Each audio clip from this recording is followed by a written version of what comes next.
country where culture means pornography and slasher films, where ethics means payoffs, graft, and insider trading, where integrity means lying, whoring, and intoxication. This country is rotten to the core. This country is in deep trouble, and somebody better do something about it. 555-TALK. Open your mouth and tell me what we're going to do about the mess this country's in. This is Theater Talk. I'm Susan Haskins. Talk radio Eric Bogosian's play that was so prescient back in 1987 is being revived in a fabulous new production.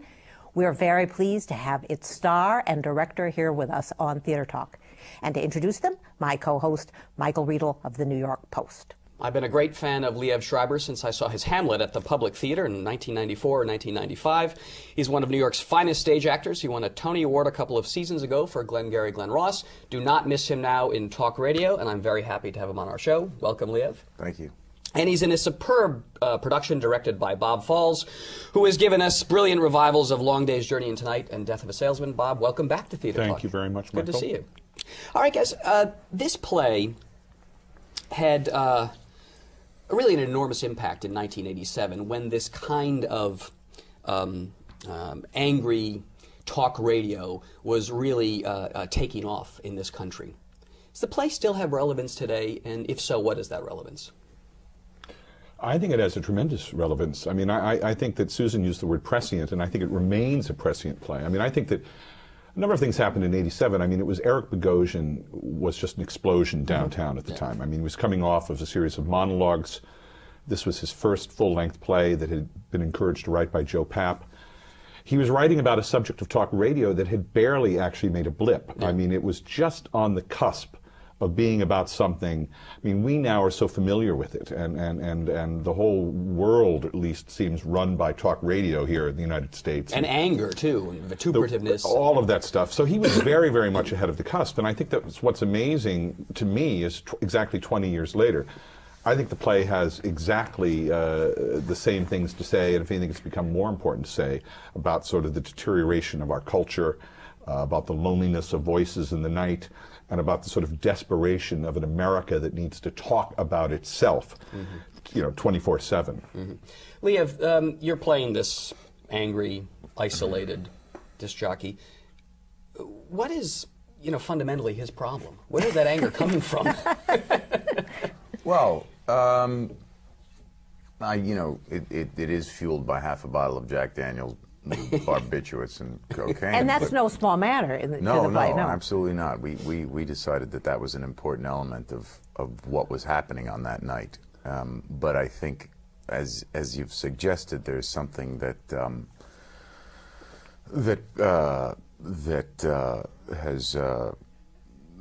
there's something about Barry that causes that. I think that it's a certain kind of megalomania, and I think that it's remarkably hard for me to sort of talk about characters while I'm playing them. I get these sort of echoes of themes and ideas, but for me, so much of playing plays is actual language rhythm and character rhythm based on language rhythm, and then out of that things happen. You know, by about the second or third month, I get a sense from the audience what the play's about. Oh, so you don't know? You don't know I what hear the from the about director what it's about, and I know the feelings internally, but thematically, I know that Barry is someone who is desperate to make a connection and has not learned or doesn't have the skills to make the right kind of immediate, intimate connections, but very much has the skills to make broader, more generic connections as a radio show host. Right.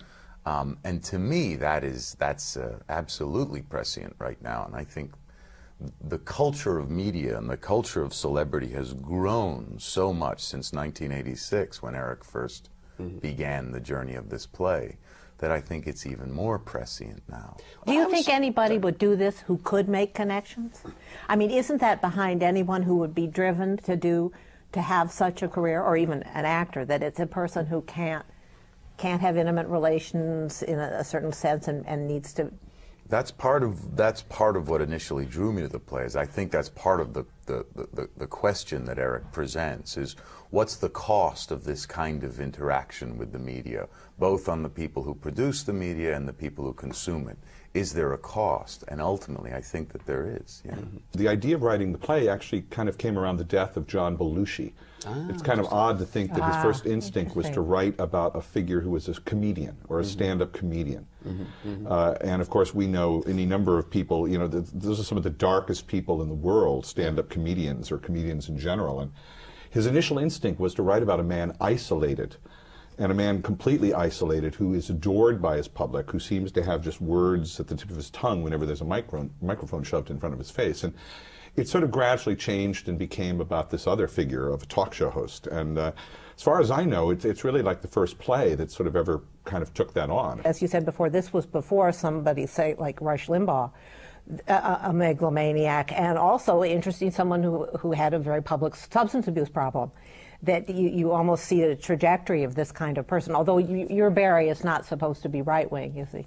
That's well, that's what I like about Eric's Barry, is that Eric's Barry goes every which way. Yeah, he certainly does, yeah. He does whatever he has to do to subvert, destroy, obliterate. take any position. He'll take whatever position he has to take in order to make the kind of media that he thinks he's supposed to make. He's a showman, right. Yeah. Yeah. I want to talk about this fine actor here for a moment. Working with someone like him, you've worked with Vanessa Redgrave, Brian Dennehy, I mean, really the best we have, Liev Schreiber. Do you have to do much with an actor like this, or just sort of like let him go, sit back and let them go, and get the credit for being a fabulous director? That's pretty much it, isn't it? That's sort of how it works. You know, it's a wonderful, complex relationship, and I've been blessed to work with a number of really wonderful actors, including Liev, and you have a very special collaboration from the beginning in working on the piece. I mean, this was a play. We probably are the two biggest Eric Bogosian fans out there, and we sort of were bonded very instantly by a deep appreciation and I think an understanding of Eric Bogosian's work. Not just as a performer, which is how most people think of Eric, but that we looked at Eric's work as literary, as language. I mean, one of the things that I found interesting is I had just come off directing a production of King Lear in Chicago with Stacy Keach, and have directed a fair amount of Shakespeare. And we used to laugh that we worked on this play like we were working on Shakespeare. There were a couple of different texts available. You know, there was a movie script, there was the actual script from off-Broadway, there were some small revisions that he'd done for the this one. The one Francis Bacon wrote? Yeah. and we actually kind of worked them and spent a lot of time. We're both very, very text-oriented people, and it begins with the words. So, you know, you work that way. You sort of build a working relationship with an actor, one that you hope is based on trust. Trust has to be earned, I think, in a working relationship. You try to create an atmosphere where the actor can feel free to do anything and experiment. And I think we did that very successfully and had a very good time working with each other. Do you ever come in with sort of an idea about a scene or a moment, and you run with it, and it's completely wrong, and he has to tell you no? 9 out of 10 times. Is that what that happens? Yeah, that happens all the time. You know, what's great about actors is that they come with ideas. That's what they're supposed to do. And what directors are supposed to do is filter those ideas. But if they don't come with ideas, they're useless. They got to come with ideas. They got to generate. They've got to bring something to the table. But what happens is, I find that for me, in all plays, you know, Shakespeare's the best example because you have these sort of iconoclastic characters that you can, you know, usually form big ideas about. Right. And you go, I'm going to do, for instance, Hamlet with a limp, right? There's an idea. But what happens is you realize once you start to get into rehearsal and you start to interact with the other actors and the director and the text, it just doesn't support it. And the things drop away. And if you're really, really paying attention to text, everything drops away, and the core of the thing is present. Now, what the difference is for me between a really, really experienced director and maybe an inexperienced director is that a really slick director like Bob spends a certain amount of time analyzing the personalities of the actors. And then figures out what they need to perform at their best. And different actors need different things. And that's the difference between a sophisticated director and a director who's been trained well. So are you a psychiatrist, a psychologist in some way to the actors? I do think it's a psychological process of sort of listening and helping and sort of moving people towards their thoughts, towards their ideas, helping them define what it is they want. And a lot of it is psychologically based. I mean, certain people have certain barriers, certain people have certain blocks, certain people have certain reasons why they can't or can accomplish certain things. And it's about sometimes removing those blocks. It's interesting you say that, because Elia Kazan's great book, A Life. When he's talking about working with Brando or some of the other great, Kim Stanley and all that, you get the sense that he's almost like a chameleon. You know, he can adapt himself to what that actor needs in his life. So if Brando needs a father figure, he becomes a father figure. Yeah, well, that's it. Kim Stanley needs a lover, he becomes her lover in a weird way. Is this what you're getting? Yeah, no, that is very much it. There's another thing, too, which is that, for instance, you know how you make dogs work, like working dogs, dogs that are rescue dogs, or dogs that are seeing eye dogs, or dogs that are, you know, go to hospitals and make kids feel better. Actors are like that as well. They have different breeds, they have different behavior types. So you'll have the terrier, the one that, you know, will shred every tennis ball to bits in a matter of seconds. You'll have the lazy Great Dane. You'll have the Chihuahua who's constantly yipping for attention. That's Christian Chenoweth. Yeah.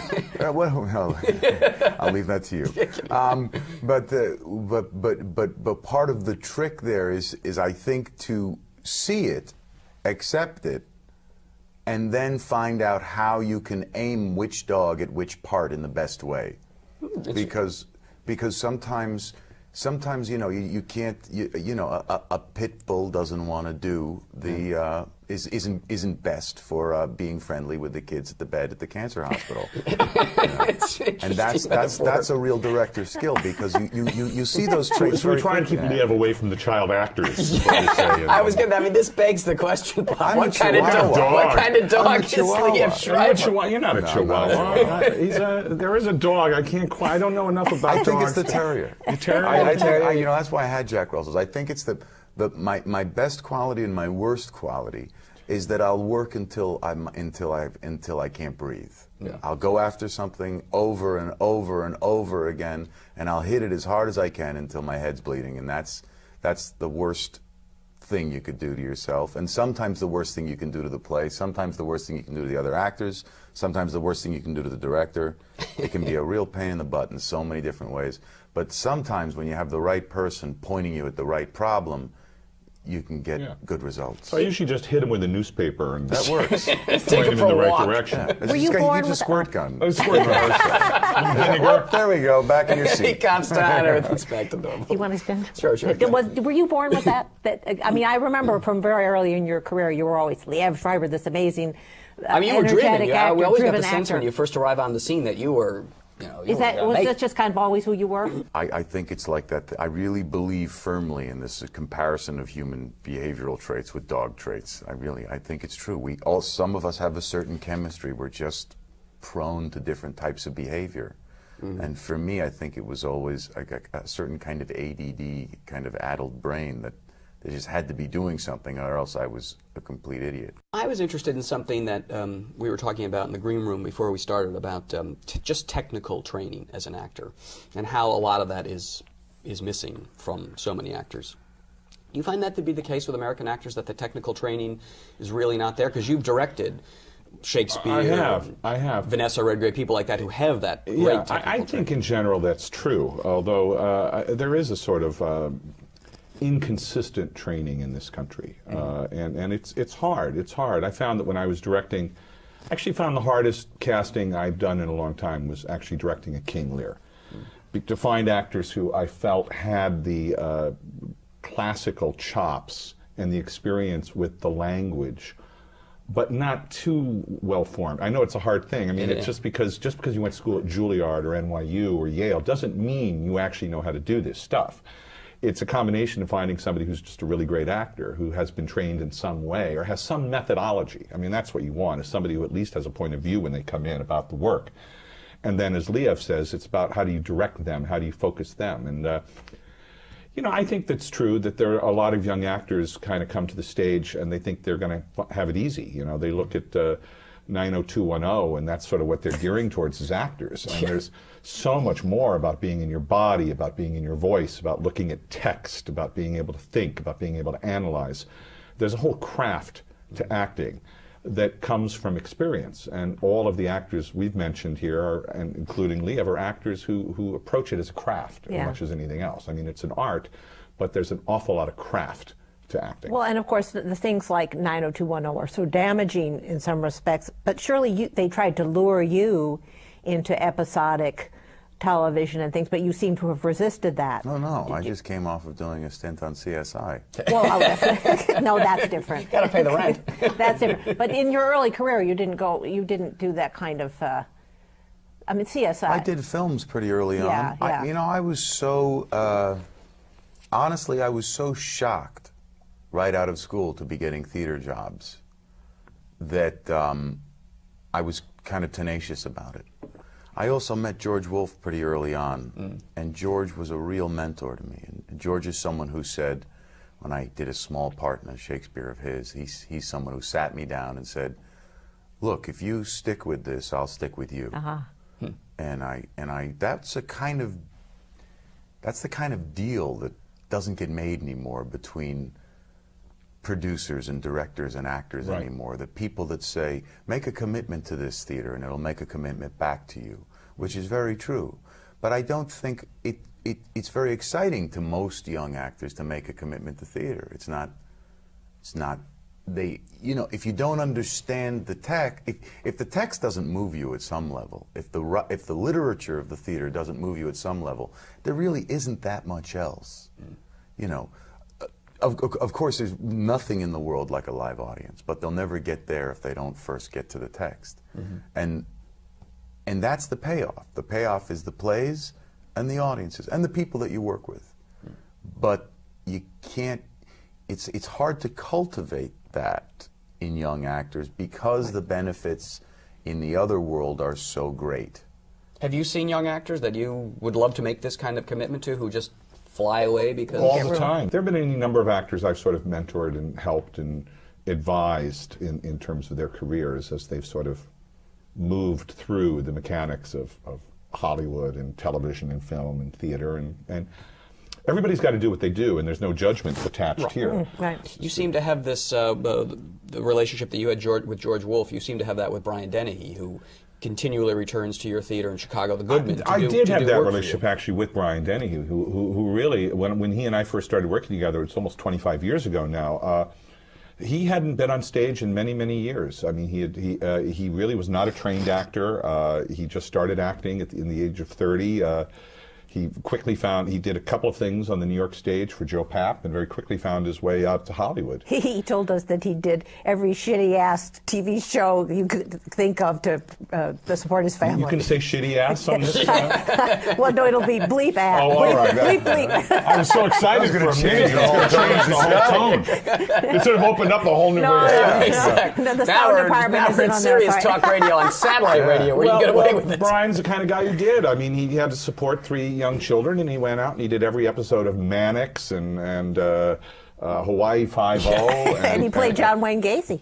Well, that was actually a very big point in his career. He was brilliant. He was brilliant in that. That's a chilling but you know what I love about Brian is he's a real actor who at a certain point in his career, 25 years ago, said, I've got to keep making a living, but I'm going to devote myself to doing the great roles. And here he has. He's continuously come back to the stage over and over and over again, every 3, 4, 5 years to challenge a great role. And there aren't a lot of other actors like him. I mean, there aren't a lot of other actors like him of his age. And it's a really admirable thing to do. There aren't a lot of actors like you, though. So back to you, Liev. You're a parent now, aren't you, or soon to be?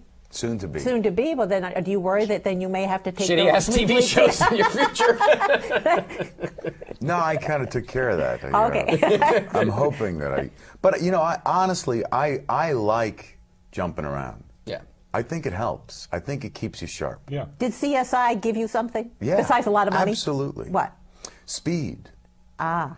They shoot. I mean, if you've ever seen the show, it's a very, very well-produced high-budget concept show. And they produce what really amounts to a 1-hour feature in 8 days. Wow. Yeah. So like a lot of these big budget action films that you see that, take 6 months to shoot and, $80 million, these guys are accomplishing that work in 8 days for an hour of television. And what you have to do is you have to work very, very quickly. And the other thing you have to do when you're coming on a show like that is figure out what the bones are, how it works. That's a show where really the information is the star. The characters aren't really the stars of that show. And not the text. Right. It's about the revelation of forensic information. And figuring that stuff out is fun. It's the same as it is like figuring out a play. It's like how do you put the focus on information? And like so much of what acting for me is about is where do you put the focus? Where's the focus going? Is the focus on the other actor right now? Is the focus on me? Is the focus on my hand? Is the focus on the audience? Is the focus on what I'm looking at? Where is the focus? And that's how ultimately you define a performance and a character in really many different ways. It's interesting. I love this technical talk about acting. It sounds though like you're building a performance in very small ways when you say a focus on the hand for the scene. Is that how delicately, how carefully you work when you're building these plays, these performances? Yeah, eventually, yes. I mean, you start off like anything, like in kind of large strokes, or I like to, and so does Liev at some point, where you just come in and bang something out. You just sort of bang something out. As you say, you have a big idea, and you throw a big idea out there, and let's see what the big idea is. But eventually that big idea then gets broken down. If everybody goes, oh, that's pretty good, you break it down into a series of little events. That's like little choreography, or little Lazzi, we call it sometimes, a little Italian I love that. word for business. Yeah. And you just sort of break it down. And, Liev, we joke, Liev has a wonderful phone call early in the play with a woman named Ruth, who won't stop talking. The cars? Yeah. But it's built now. I mean, it got built over the course of, the entire rehearsal over a series of events. Like you get frustrated throwing a pencil at Stu, Yes. Yeah. Drinking the coffee, drinking some Pepto-Bismol, throwing some cards up in the air, pouring yourself some Jack Daniels. It's a whole choreographed piece. All just to keep building the laugh that of the audience. Keeps building a response to the caller named Ruth. And Ruth is the actress. Who's the actress being Ruth? Barbara Rosenblatt. And she's in the back. She's downstairs. She's downstairs. In a booth, playing the role, one of many roles. These actors are doing this extraordinary job. Yes. There's 6 of them, playing about 10 phone callers each. And they're down in the room doing that. Yeah. So you do that on anything, whether it's a piece, a serious. There's quite a lot of serious stuff. It took us a long time to find the end of the play. The end of the play is a very complex ending emotionally to a very complex emotional character. And ultimately, the ending got built upon a series of events that include sound cues, light cues, physical action, language. From a highly technical point, that's sort of how you do it. You sort of build it. 1 minute left. You've That's done it. Hamlet, you've done Macbeth, I think, right? Next great role you want to tackle? And what great role do you think you should tackle? Would you like to direct him in? Oh, my You first. goodness. Dad. Fair enough. And I have 3 children of my own, so I'll be able to mentor him in the role All of right, dad. but let's see. You're at the Yeah. Goodman. You're running the Goodman Theater. I What am. would you like to put him in? Oh, well, I think there are some great roles. Coriolanus is a fantastic Yeah. role. You ever done Antony that? and Cleopatra is a pretty fantastic role. I'm not there yet. You're still a young man. Come on. That's Well, this Those are is the 50-year-old era. roles. Well, you're going to be raising children for a long time. What's the next great role in terms of the classical? It is true. Like, Cannon for, yeah. Yeah. I know what I like. What I like about Antony and Cleopatra is that it's a middle-aged play. I think only Shakespeare has the presence of mind to write that. Middle-aged plays. It's a middle-aged play. Well, I About think you're smart a to middle-aged know your couple in boundaries. love. That's Yeah. a remarkable. Octavius isn't bad though. No. No, I'd do that. Pretty good. With Brian and somebody. Yeah, yeah. There you go. Here we are. All right. See, I'm working it all out. That's right. In the meantime, you can see Liev Schreiber, Talk Radio at the Longacre Theater. Terrific production directed by Bob Falls. Thanks a lot, guys, for being our guest tonight on Theater Talk. Thank you Thanks very for much. having us. Night Talk, you're on. Hello, Barry. This is Rhonda from Coventry. Yeah. I just want to express my outrage About what, Rhonda? about what they just did up in Detroit, giving out needles to drug addicts. They have to do it, hon. They're trying to stop AIDS. Clean needles help. Oh, but it's immoral for the government of this country's tax dollars to be going to addicts. Oh, but it's all right for our tax dollars, about $4 billion of them, to be going into a system that's a complete joke. You're right, Rhonda. More drugs than ever are coming into this country, and guess who's bringing them in? We